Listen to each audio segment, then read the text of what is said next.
성도가 그의 신분과 그의 삶이 한 짝이 되기 위한 조건이 있습니다. 절대 조건이에요. 그건 뭐냐? 그의 신분에 맞는 그의 행동이 무엇을 근원 삼아서 나오느냐. 무엇을 근원 삼아서 나온다고요? 하나님의 말씀인 것입니다.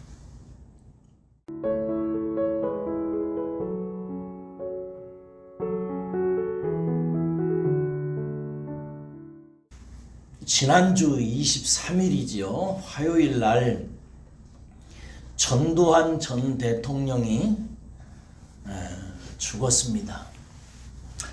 여러분들은 이 사람을 어떻게 생각하십니까? 1979년 10월 26일을 아시는지 모르겠어요. 소위 10.26 사태가 일어난 날입니다. 당시 중앙정보부장이었던 김재규 씨가 대통령 박정희 씨를 시해한 날입니다. 10.16 사건을 수사했던 사람은 당시 합동수사본부장이었던 소장 전두환 씨였는데, 이 사람이 군사 반란을 일으켜서 권력을 찬탈을 합니다. 이 일로 인해서 특별히 광주에서 대규모 민주화 운동이 일어나게 되지요. 그러자 이 전두환 신군부 정권은 공수부대들을 동원해가지고 총칼로 광주 시민들을 억압하고 유혈 진압을 하게 되죠.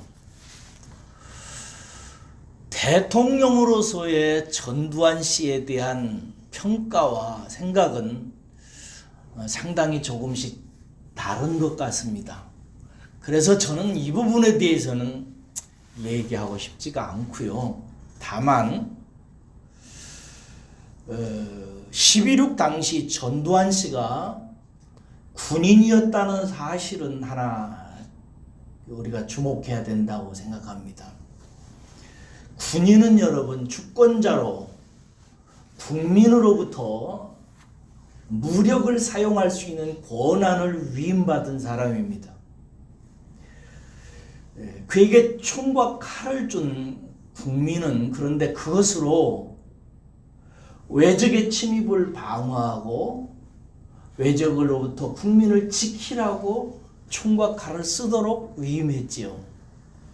그러나 전두환 일당은 그것으로 국민을 향해서 총구를 겨누고 양민을 학살합니다.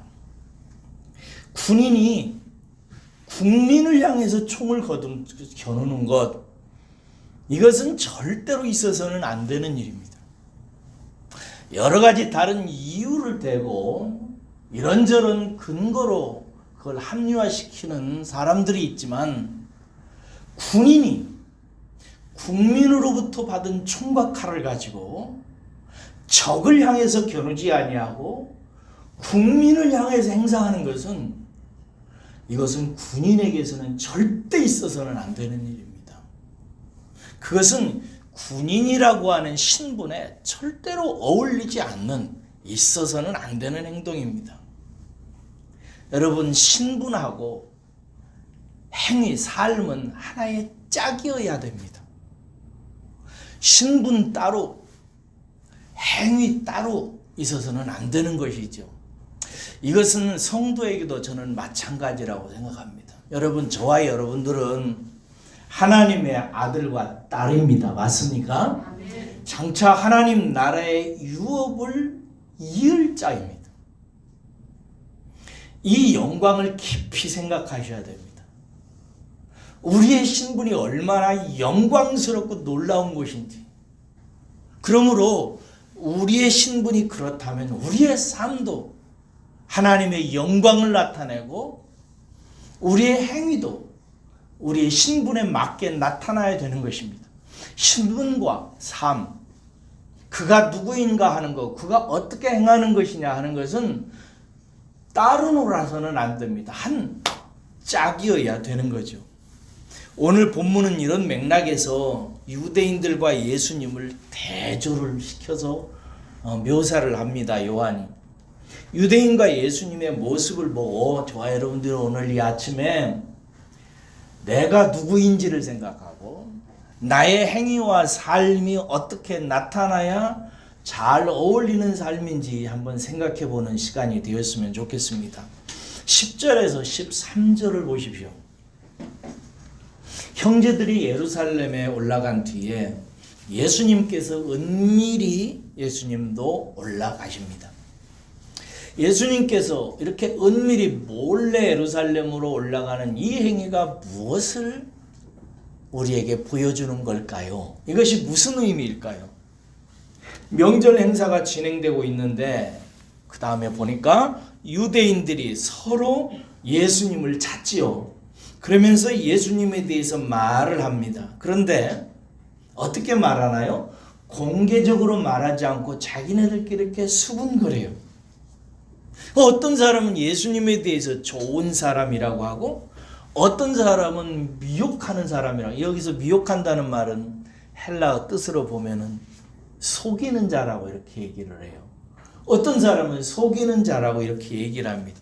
13절이 진짜 인상적인데요. 유대인들은 그렇게 몰래 자기들끼리 수군거리고 있었는데 이에 대해서 요한은 뭐라고 하냐면 그들이 유대인을 두려워해가지고 드러나지 않게 말했다고 얘기를 합니다.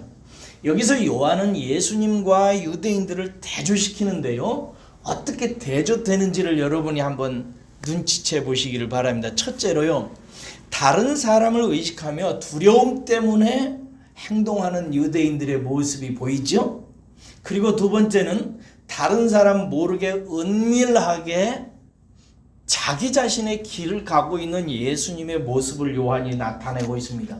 여기서 예수님이 은밀히 올라간다고 할 때 이 은밀이라는 것은 뜻이 무슨 뜻이냐면 독자적으로 이런 뜻입니다. 그러니까 다른 유대인들이 다른 사람이 두려워가지고 떨면서 이렇게 숨기려고 한 것이 아니라 자기가 독자적으로 이렇게 올라갔다는 것을 말합니다. 그런데 가만히 보면 여러분 여기 유대인들이나 예수님이나 둘 다 은밀한 것은 마찬가지지요. 유대인들은 다른 사람이 두려워가지고 자기네들끼리 은밀히 속삭이는 것이고 예수님은 독자적으로 자기가 마땅히 해야 될 것을 행하기 위해서 예루살렘으로 은밀히 올라간 것입니다. 여러분 여기서 은밀이라는 이 말이 중요한 것입니다. 사람의 신분과 삶이 한 짝이 되었느냐 한 짝이 되지 않았느냐 하는 것은 어디서 나타나냐면요. 은밀성에서 나타납니다. 이게 무슨 말이냐? 언젠가 제가 읽었던 책 하나가 있습니다. 제목이 너무 특이해서 사서 읽은 책입니다.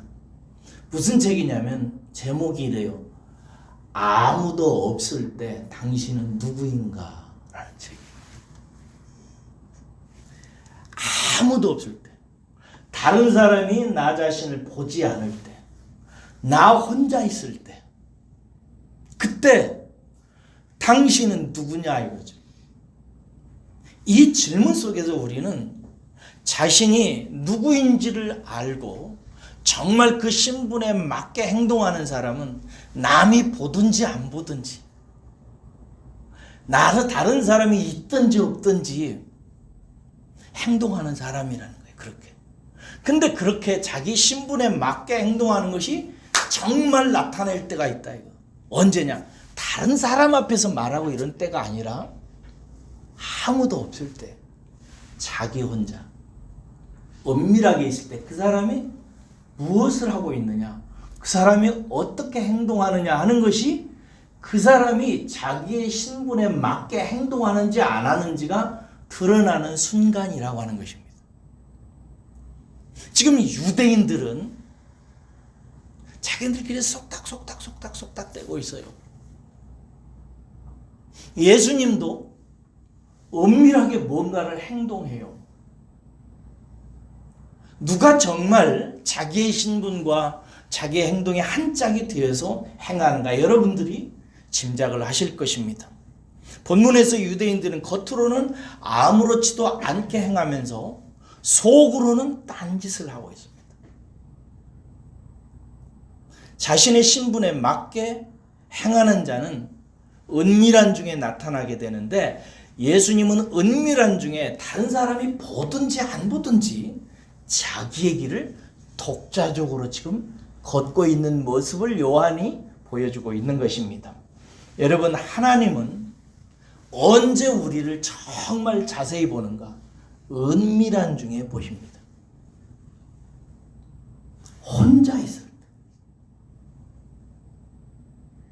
자기 혼자 지낼 때, 그 사람이 어떻게 지내는지를 하나님은 은밀한 중에 보십니다.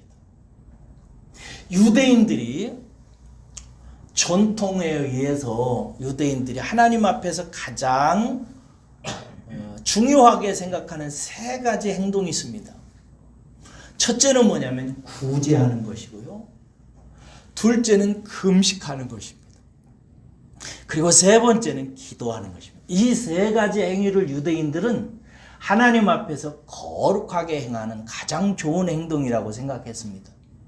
그런데 이렇게 구제하고 금식하고 기도하는 일에 대해서 예수님께서 말씀하실 때 그 세 가지 행동 앞에 은밀히라는 말을 붙입니다. 마태복음 6장 4절에서 주님께서 이렇게 말씀하세요. 내 구제함이 은밀하게 하라. 은밀한 중에 보시는 내 아버지께서 갚으시리라 라고 말씀합니다. 그리고 또 금식하는 일에 대해서 마태복음 6장 18절에서 주님께서 이렇게 말씀하세요. 이는 금식하는 자로 사람에게 보이지 않고 오직 은밀한 중에 계신 내 아버지께 보이게 함이라. 은밀한 중에 보시는 내 아버지께서 갚으시리라. 마태복음 6장 6절에 기도하는 일에 대해 주님께서 말씀하세요. 너는 기도할 때 내 골방에 들어가 문을 닫고 은밀한 중에 계신 내 아버지께 기도하라. 은밀한 중에 보시는 내 아버지께서 갚으시리라 라고 말씀하세요. 사랑하는 여러분, 어떤 사람이 자기의 신분에 맞게 진짜 사느냐 안 사느냐는 아무도 없을 때, 자기 혼자 있을 때 나타납니다. 여러분들은 혼자 있을 때 뭐하고 지내세요?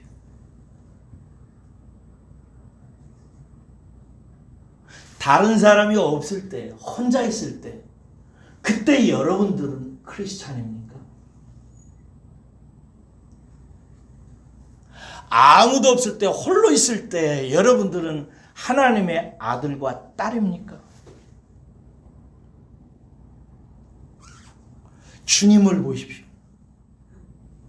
다른 사람들은 겉으로는 예배 드리는 척해요.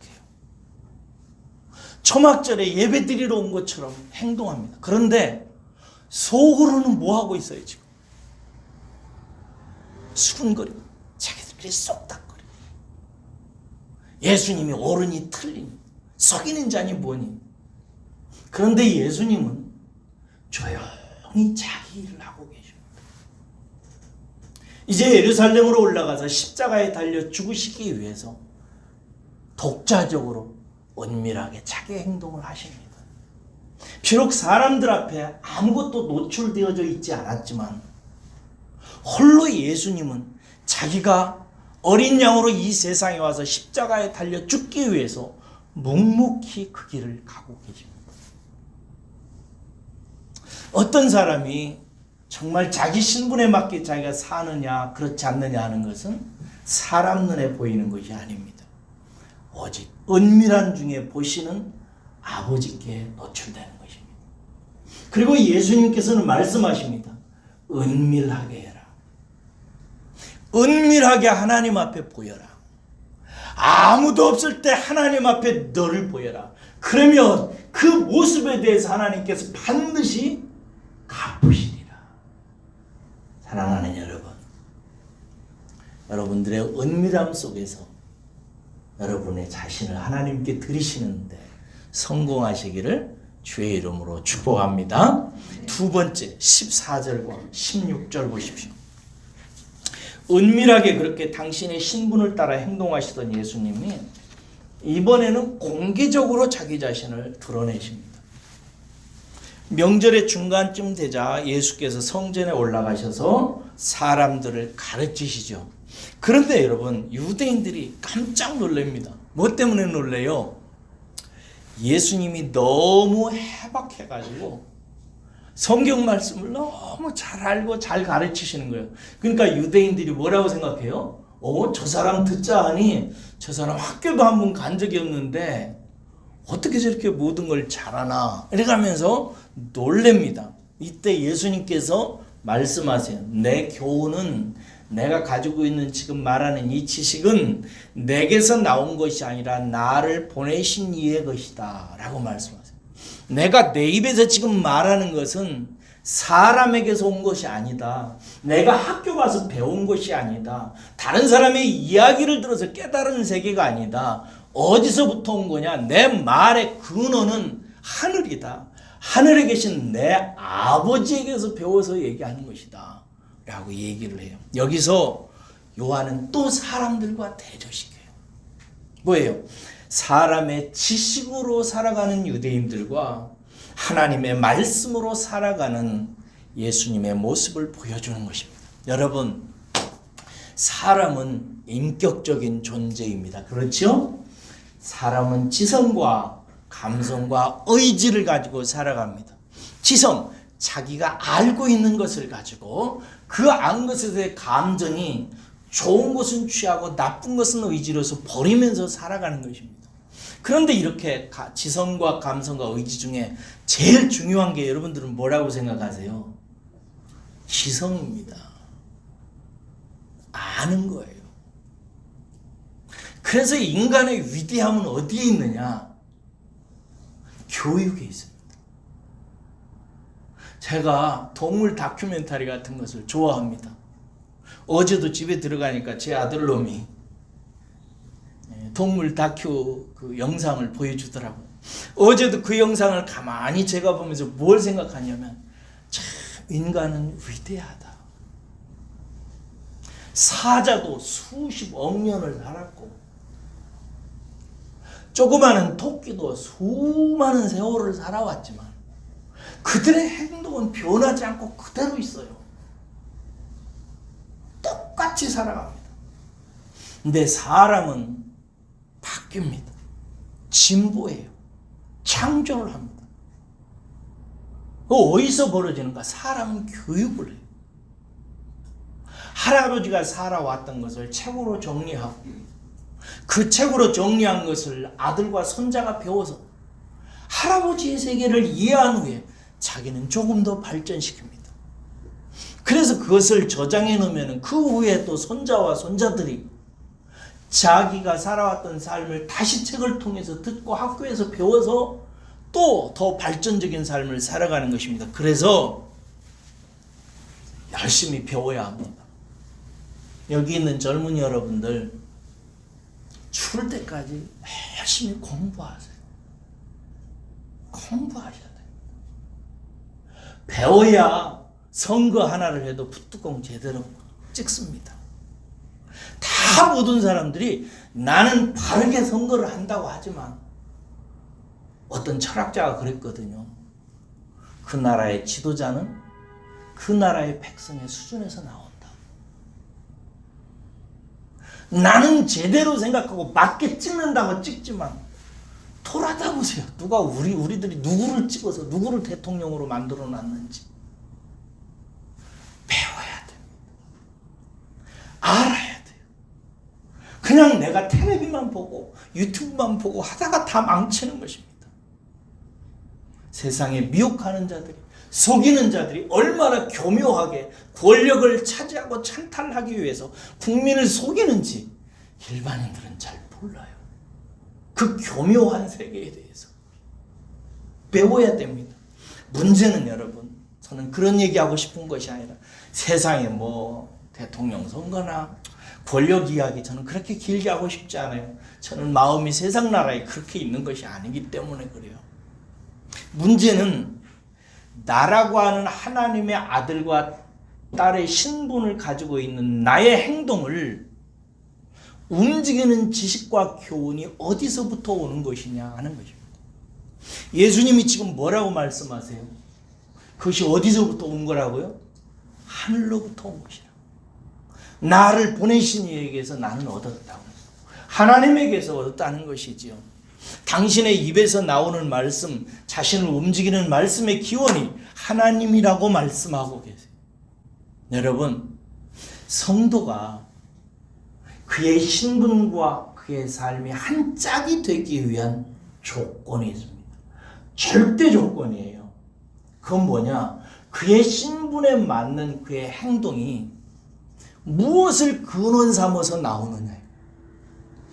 무엇을 근원 삼아서 나온다고요? 하나님의 말씀인 것입니다. 나라고 하는 하나님의 자녀의 행동을 만들어내는 근원이 어디서부터 나오는 것이어야 되면 하나님의 말씀인 것입니다. 조금 가슴 아플지 모르겠는데 한번 질문해 볼게요. 여러분들이 지금까지 살아오면서 여러분들의 삶을 움직이는 하나님의 말씀이 몇 개나 됩니까?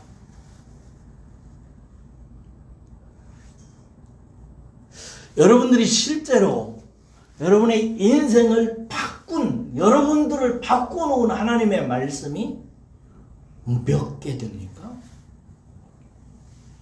나는 이 하나님의 말씀 때문에 내 인생이 이렇게 바뀌어졌어 라고 말할 수 있는 것이 있습니까?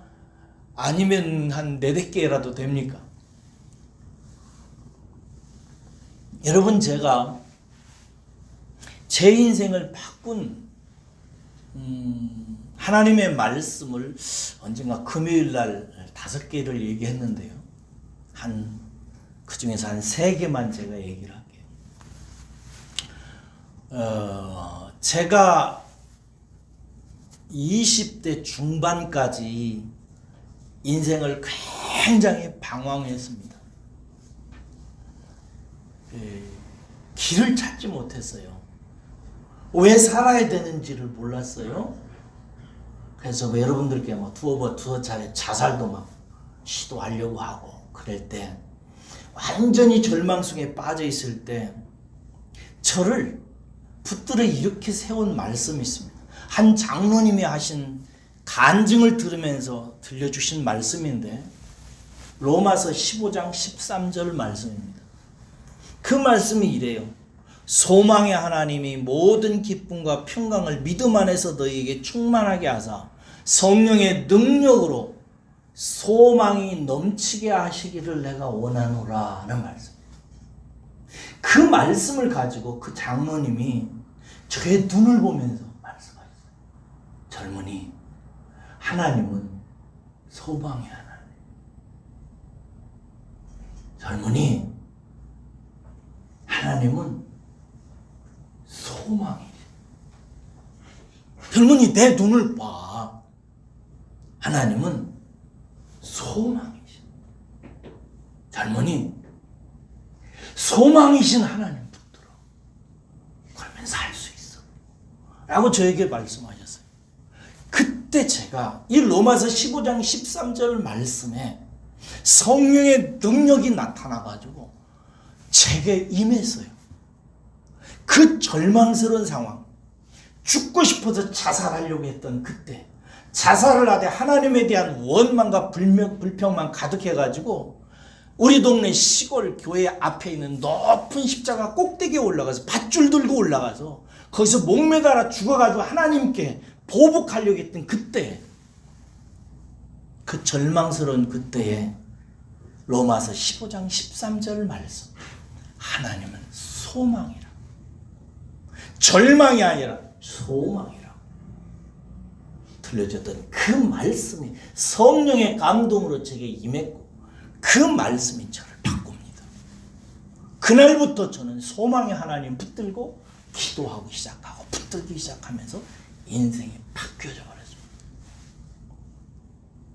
그 다음에 저를 바꾼 말씀이 있는데, 제 가치관을 바꾼 말씀이에요. 그것은 뭐냐면 저는 이 세상에 살면서 세상에서 성공하기를 내려놓았습니다. 세상에서 잘 먹고 잘 살고 명예를 얻고 인기를 얻고 부귀하게 되는 삶에 대해서는 저는 지금 내려놔져 있습니다. 저는 그 꿈 없어요. 내가 부자로 사는 것, 그것 지금은 꿈이 없습니다. 내려놔져 있어요. 언제 그랬냐면 제가 강도사로, 전도사 우리가 강도사고 강도사 다음에 목사 되죠. 강도사 사역을 할 때 제 친구 되는 동료 전도사님 집에 갔다가 그 전도사님 집이 너무 좋은 아파트인 거예요. 가구들도 좋고 텔레비, 음향 그 스피커가 6개가 서라운드로 되어 있는 방에 가서 영화를 보면서 식사를 하다가 제가 그만 마음에 상처를 입었어요.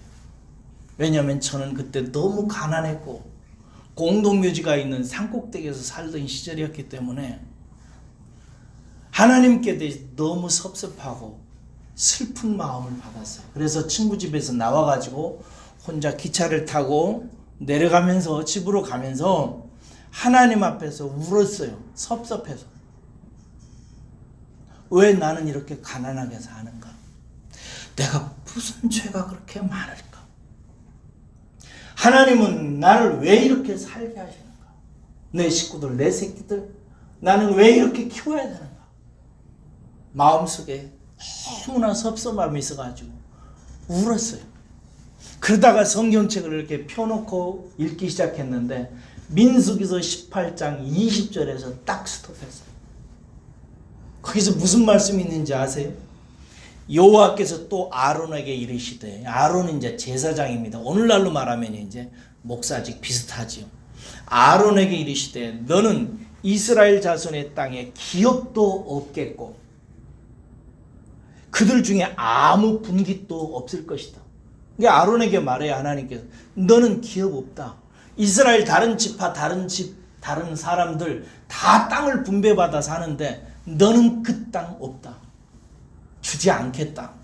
아무것도 분깃이 없다. 라고 말씀하세요.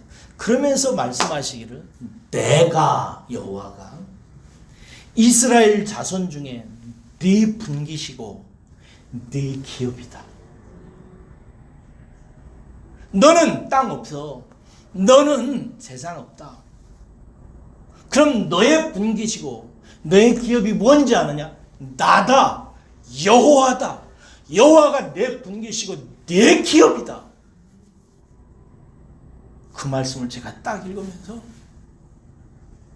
무릎을 꿇고 하나님 앞에 기도하며 성령께서 감화시키는 그 말씀 때문에 제 마음속에 가치관이 그날 기차 타고 내려오면서 바뀌었어요.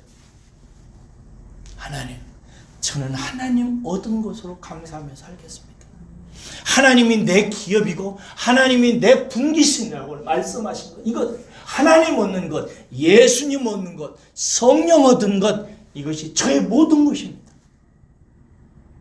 하나님이 내 기업인데 내가 땅 없으면 어떻습니까? 집 없으면 어떻습니까? 텔레비전, 농작 아무거나 쓰면 어떻습니까?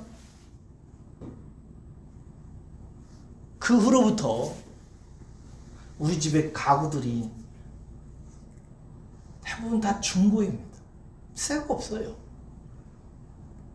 다 남이 쓰던 것, 남이 입던 것, 그냥 대부분 다 그냥 살아도 조금도 마음에 상처가 되거나 아프지 않습니다. 저는 그냥 그 세계는 저하고는 죽었다고 생각합니다. 세 번째로 저를 바꾼 말씀이 있습니다. 마태복음 25장 26절입니다. 이 말씀은 제가 지금 집도 가난하고 교회 형편도 좋지 않은데 박사학위 공부를 하게 만든 말씀입니다. 제가 복음을 깨닫고 나서 복음을 잘 정리해서 세상에 책 한 권 내기 위해서 3년 반 동안 하나님께 기도했습니다. 하나님, 이 공부를 완성해서 내 인생 마지막 책 한 권 써서 하나님께 봉헌하고 누군가 이 땅에서 목회하는 목회자 후보생들에게 제가 깨달은 진리의 말씀 알아들을 수 있도록 책 한 권 쓸 수 있도록 있을 수 있는 자격, 우리 교단으로부터 이 사람은 건전한 사람이다, 그래서 이 사람이 풀어낸 복음 말씀은 괜찮다라고 하는 증거로 맘 놓고 글을 쓸 수 있도록 공부할 수 있도록 도와주십시오 하고 기도했어요. 그러다가 어느 날 포기했어요. 왜냐하면 도저히 교회 형편도 안 되고 집도 가난하고 매 학기마다 한 500만 원씩 1년에 1000만 원 있어야 되는데 어떻게 공부해요? 그래서 어느 날 상의한 결과 그만하기로 내려놓고 있었어요. 그런데 내려놔도 마음에서 내려놔지지가 않는 거예요. 기도할 때마다 이제 우는 거예요. 종종 하나님 공부하고 싶습니다. 어느 날 마태복음 25장을 강해하기 위해서 공부하는데 26절에 이런 말씀이 있어요. 이게 무슨 말씀이냐면 달란트 비유예요. 어떤 주인이 한 사람에게는 3달란트, 어떤 사람에게는 5달란트, 어떤 사람은 3달란트, 어떤 사람은 1달란트를 주었는데 5달란트 받은 사람은 그것으로 장사해서 또 5달란트를 주인에게 주어요. 그 주인이 착하고 충성된 종아 하면서 그를 칭찬해요.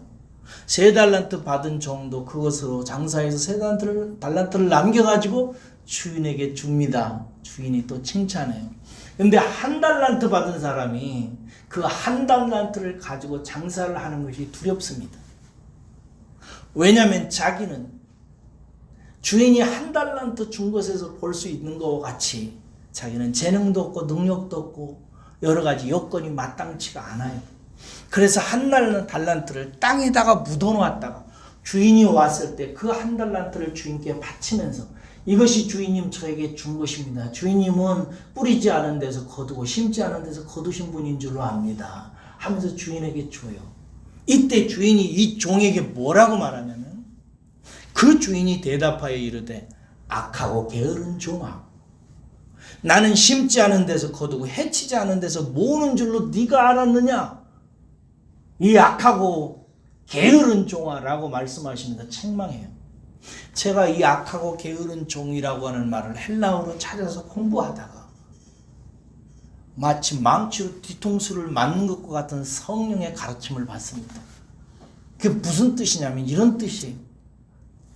마땅히 해야 되는데 그의 신분에 의하면 그 일은 반드시 그가 감당해야 하고 해야 되는데 그가 뭔가를 두려워서 주저주저하고 하지 않을 때 쓰는 단어예요. 누구에게 하는 말이에요? 저에게 하는 거예요. 네가 마땅히 그 일을 해야 되는데 돈 없다고, 가정 형편 어떻다고, 여건 안 좋다고 주저주저 하면서 하지 않는 저에게 하시는 하나님의 말씀이야. 이 악하고 게으른 놈아. 제가 그 말씀을 들으면서 그 자리에서 통곡하면서 몇 바퀴를 뒹굴었습니다. 하나님 죄송합니다. 제가 악하고 게으른 종입니다. 하겠습니다. 무조건 이제 시작하겠습니다. 라고 시작했고 지금 저는 4년 과정 속에서 3년을 이번 주에 끝냅니다. 하나님께서 당신의 사람들을 동원하셔서 저희 집에서 단 한 푼도 갖다가 쓰지 않고 10원 하나 갖다 쓰지 않습니다. 다 하나님께서 공급하셔서 그 일을 하게 하십니다. 마태복음 25장 26절 이 말씀 붙들고 지난주에도 화요일 아침 7시까지 공부했고요. 수요일 날 아침 8시까지 날 세워서 공부했고요. 목요일 날 이근영 집사님 나와서 찬송하고 새벽 예배 혼자 드리는데 저는 기도하고 있었고, 금요일 날 어제도 날밤 세웠고 오늘도 날밤을 세울 것입니다. 열심히 공부합니다. 무엇이 나를 그렇게 살게 하는가? 이 나이에 젊은 애들 틈에서 무엇이 나로 하여금 이렇게 달려가게 만드는가? 하늘로부터 온 하나님의 말씀입니다. 사랑하는 여러분, 예수님이 말씀하십니다. 나를 움직이는 것이 무언가? 나를 하나님의 신분으로서 하나님의 삶을 살게 하는 근원이 어디서부터 오는가? 하늘로부터 온다. 나는 그 말씀으로 사는 사람이다 라고 얘기해요. 사랑하는 여러분, 여러분들의 인생이 하나님의 말씀에 의해서 움직이는 축복을 받으시기를 주의 이름으로 축원합니다. 은밀한 중에 하나님께 나아가십시오. 아무도 없는 중에 우세요. 사람들 앞에 사정 생각하고 수근거리고 얘기하고 어쩌면 좋아, 이번 주 살림살이 어떻게 하면 좋아, 울고 짜고 하지 말고 하나님 앞에 나가서 하나님께 우세요. 은밀한 중에 보시는 하나님이 갚으셔서 여러분들을 반드시 하늘로부터 오는 하나님의 말씀으로 여러분들을 살아갈 수 있도록 이끄실 줄로 믿습니다. 그렇게 하시기를 축원합니다. 17절과 18절 보세요. 요한은 또 두 인생을 비교합니다. 거기 보면 자기의 영광을 위해 사는 인생과 하나님의 영광을 위해서 사는 예수님의 모습을 대조시킵니다. 17절 보세요. 예수님께서 뭐라고 말씀하시냐면 하나님의 뜻을 행하려는 사람이라면 그 교훈과 지식이 어디에서 왔는지 보라고 하십니다. 자기로부터 온 것인지 하나님께로부터 온 것인지 보라는 거예요. 여러분들이 이 말씀 잘 묵상하셔야 됩니다. 나를 움직이는 것이 사람에게서 들은 것인지 하나님에게서부터 온 것인지, 내 인생관, 내 사고방식, 나의 인생 목표, 내가 중요하게 생각하는 것, 사람에게서 온 것인지 학교에서 배운 것인지 세상 책에서 읽은 것인지 아니면 하나님에게서부터 온 것인지 점검하라 이거예요. 어떻게 하는가? 그 기준이 무언가? 18절입니다. 스스로 말하는 자는 자기 영광만 구하되 보내신 이의 영광을 구하는 자는 참되니 그 속에 불의가 없느니라. 여러분, 자기의 영광을 구하는 사람은 그 지식과 교훈이 어디서부터 왔다고요? 자기에게서 온 것입니다. 사람에게서 온 거예요. 네, 하나님의 영광을 구하는 사람은 어디서부터 왔다는 그 지식이? 하늘로부터 온 것이라는 거예요. 가만히 우리 자신을 점검해 보아야 됩니다. 나는 내 영광 때문에 살아가는가? 하나님 영광 때문에 살아가는가? 나는 언제 우는가? 나 때문에 우는가? 하나님 때문에 우는가? 나는 언제 기뻐하는가? 나 때문에 기뻐하는가? 하나님 때문에 기뻐하는가? 나는 언제 잠 못 드는가? 나 때문에 잠 못 드는가? 아니면 교회 때문에 하나님 때문에 잠 못 드는가? 생각해 보셔야 됩니다. 그래서 간단히 말해서 자기의 영광을 구하는 것인지 아니면 하나님의 영광을 구하는 것인지 이것을 보면 그 사람이 자기를 움직이는 지식이 하늘로부터 왔는지 자기에게서부터 왔는지 알 수 있다는 거예요. 그래서 여러분, 제가 여러분들에게 말씀을 묵상하고 여러분들의 성찰하는 삶을 위해서 가르쳐준 의문사 하나를 잊지 마셔야 돼요. 그게 뭐죠? Why? 왜? 여러분이 기쁠 때 물으세요. 나는 지금 왜 기뻐하지? 물으세요. 슬플 때 나는 왜 지금 슬퍼하지? 진짜 내가 슬픈 이유가 뭐지? 물으셔야 돼요. 화날 때, 신경이 날 때, 분노할 때 물으셔야 돼요. 나는 왜 지금 화를 내고 있는가? 왜 속상해하는가? 물으셔야 돼요. 그게 내가 손해봐서, 내가 모욕당해서, 내가 성공하지 못해서, 내가 가난해서 이런 모든 나에 관련된 것이라면 그건 어디서부터 온 거라고요? 내게서부터 온 거예요. 사람으로부터 온 거예요.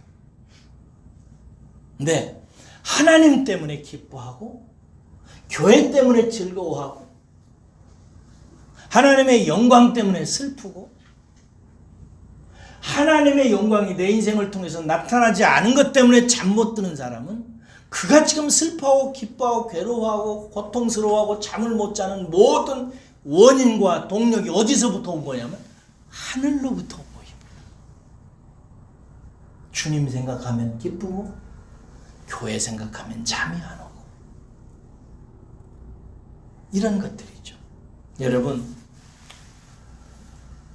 하나님의 아들과 딸, 천국의 유업을 이을 자의 모든 신분과 행위가 하나가 되어야 되는데 그 신분과 행위가 하나가 되어서 그의 마음속에 들끓고 있는 것이 무엇이어야 되냐면 하나님의 영광을 위해서 마음이 닳고 기뻐하기도 하고 슬퍼하기도 하는 것이어야 합니다.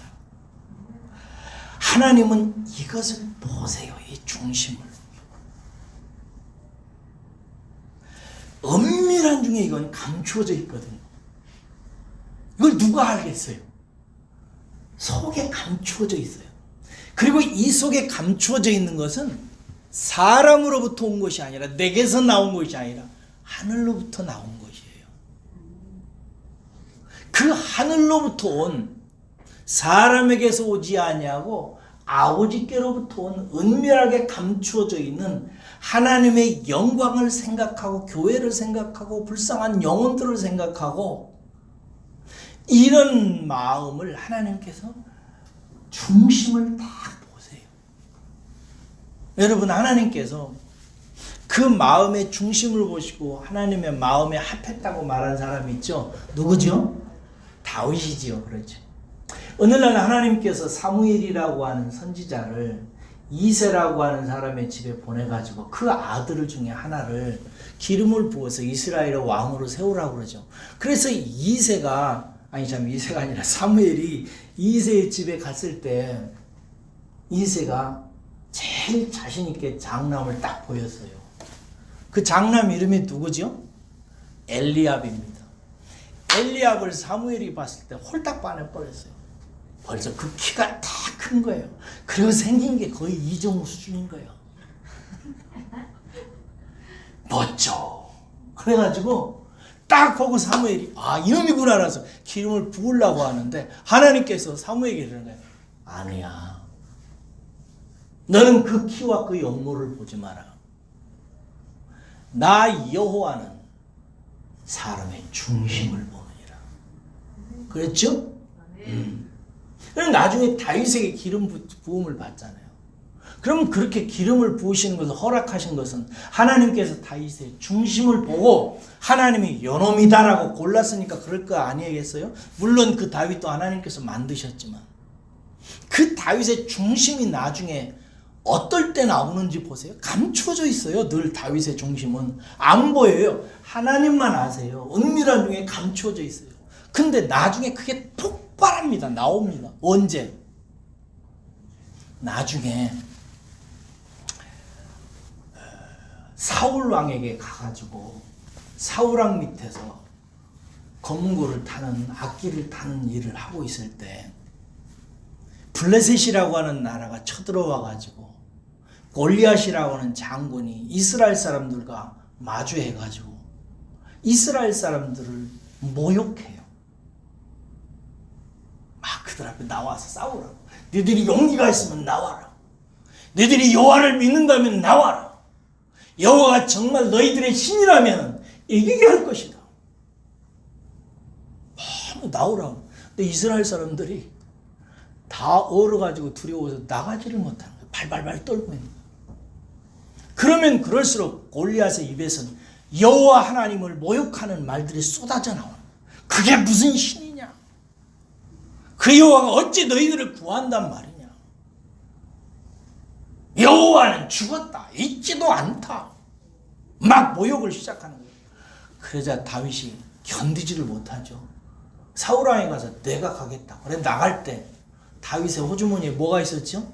물맷돌이 들어있죠. 물맷돌을 가지고 골리앗 앞에 나가면서 다윗이 뭐라고 외치죠? 살 떨리는 말입니다. 너는 칼과 창으로 내게로 오거니와 나는 네가 모욕하는 여호와 하나님의 영광과 여호와 하나님의 군대의 영광으로 너에게 나간다 라고 얘기하면서 나가요. 이스라엘의 하나님의 이름으로 너에게 간다. 여러분, 하나님이 다윗을 통해서 골리앗을 쓰러뜨리는데 대포를 쓰지 않습니다. 수십만의 이스라엘 군대 안 써요. 딱 하나 사용합니다. 다윗의 호주머니에 들어있는 물맷돌, 돌멩이 하나면 충분했습니다. 믿으십니까?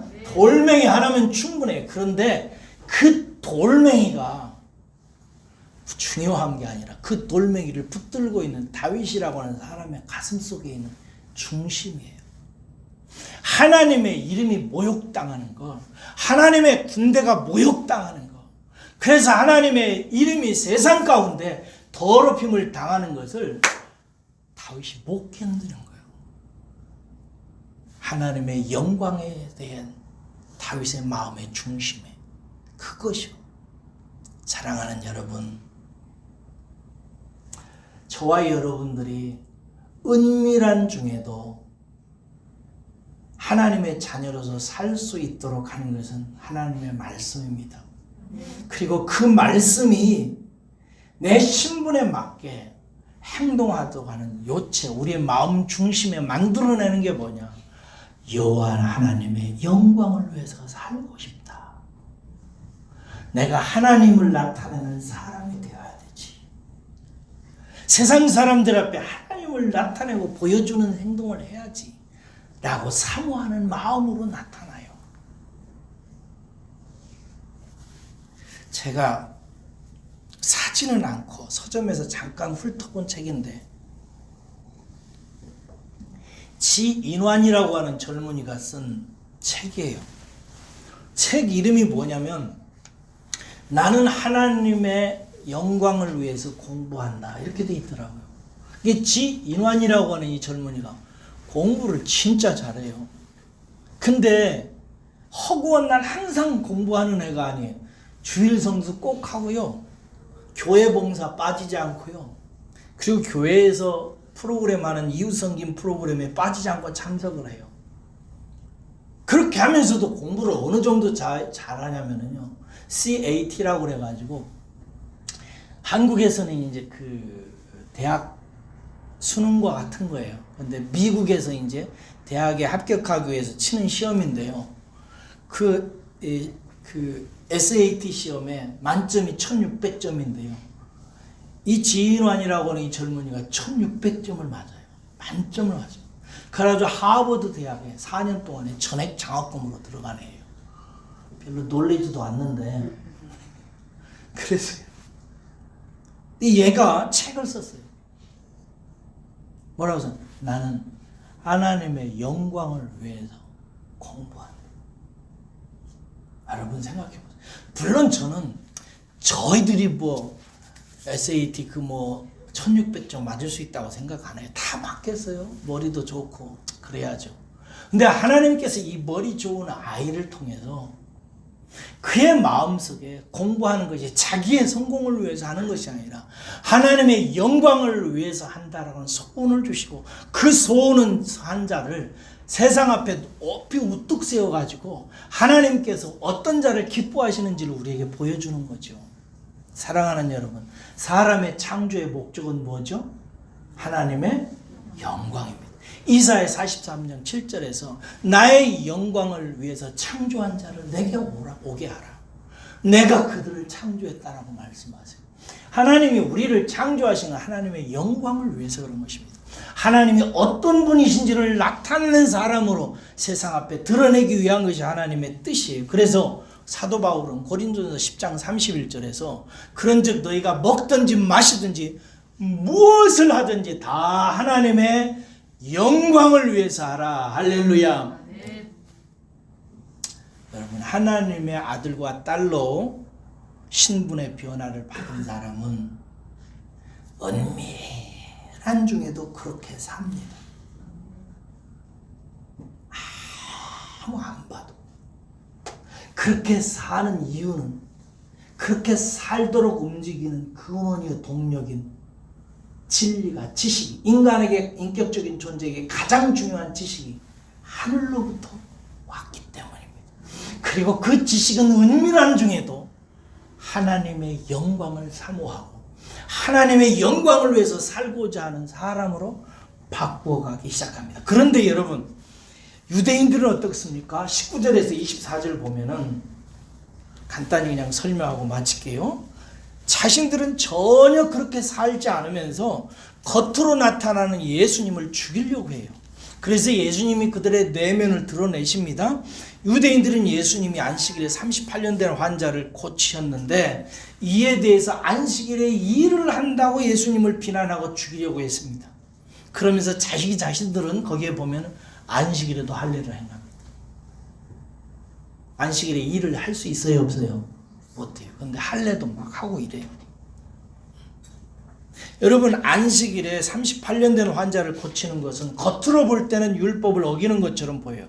그러나 하나님의 눈에는 공의롭고 의로운 것이잖아요. 그렇죠? 예를 들어서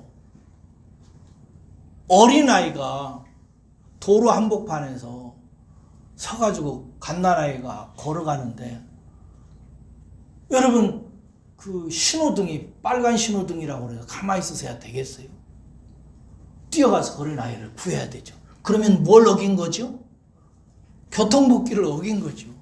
근데 누가 교통법규를 어기고 죽어가는 위험한 아이를 건지기 위해서 뛰어들어간 사람 보고 누가 불의하다고 얘기하겠습니까? 그건 의로운 일이죠. 겉으로 볼 때는 신호등을 위반한 불법 행위지만 그러나 그의 의로운 행동은 하나님께서 볼 때도 사람이 볼 때도 공의로운 일이죠. 그래서 예수님께서 하시는 거예요. 겉으로 사람을 비판하지 말고 그렇게 겉만 보지 말고 하나님께서 보시는 공의, 의를 행하는 사람이 되라 라고 말씀하시는 거예요. 사랑하는 여러분, 저와 여러분들은 하나님의 아들과 딸들이에요. 믿지요? 이거 꼭 기억하세요. 절대 변치 않습니다. 그리고 우리의 삶도 그렇게 바뀌어져 갈 줄로 믿습니다. 하나님께서 그렇게 하세요. 그러니까 날로 그렇게 바뀌어져 가세요. 제가 별로 하기 싫은데 모두의 전두환 씨 얘기했어요. 근데 이 이야기 때문에 여러분 혹시 정치적으로 오해할 필요 없어요. 제가 하고 싶은 얘기는 뭐냐, 그분이 군인이라고 하는 신분인데 그의 행동이 그의 총과 칼을 가지고 국민들을 향했다는 거예요.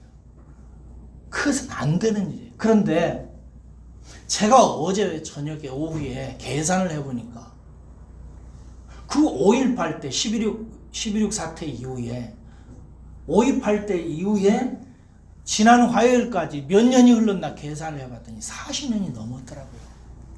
벌써 제가 20살 때 광주에 갔었거든요. 근데 그 후에 벌써 40년이 흐른 거예요. 여러분, 제가 안타까운 게 있어요. 전두환 씨, 이순자 씨 40년 동안 뭐 한 거예요?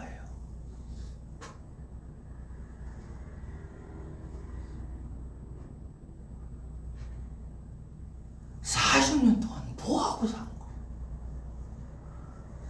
죽는 순간까지 그거 미안하다고 잘못했다고 그걸 못해요. 그러면 뭐 누가 비난하나? 다 아는데, 못된 짓 한 것도 온 국민이 다 아는데, 역사가 다 이미 심판이 끝났는데 그걸 가지고 지금까지도 그러고 살다가 그냥 죽어요? 자기 신분에 맞지 않는 행동, 사랑과 하나님 앞에 미안하다, 죄송하다 얘기하고 돌이키는 것, 아름다운 거예요. 좋은 것이에요. 우리들도 마찬가지예요. 저도 뭐 하나님의 신분으로서 목사지만 제가 얼마나 못된 짓 많이 한다. 뭐 그럴 수도 있죠. 그럴 때마다 하나님 죄송합니다. 성도 앞에 죄송합니다. 부끄럽습니다. 주부의 돈을 썼잖아요. 미안하다고, 죄송하다고. 그게 뭐 그렇게 힘들어.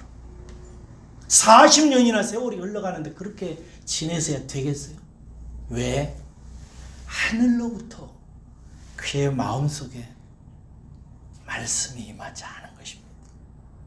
여러분들에게는 하나님의 말씀이 늘 임하셔서 늘 자기 자신을 바꾸어서 신분에 맞는 모습으로, 어울리는 모습으로 여러분의 인생이 바뀌어져 가시는 은혜 받으시기를 소원하셔서 꼭 그 은혜 받으시기를 주의 이름으로 축원합니다.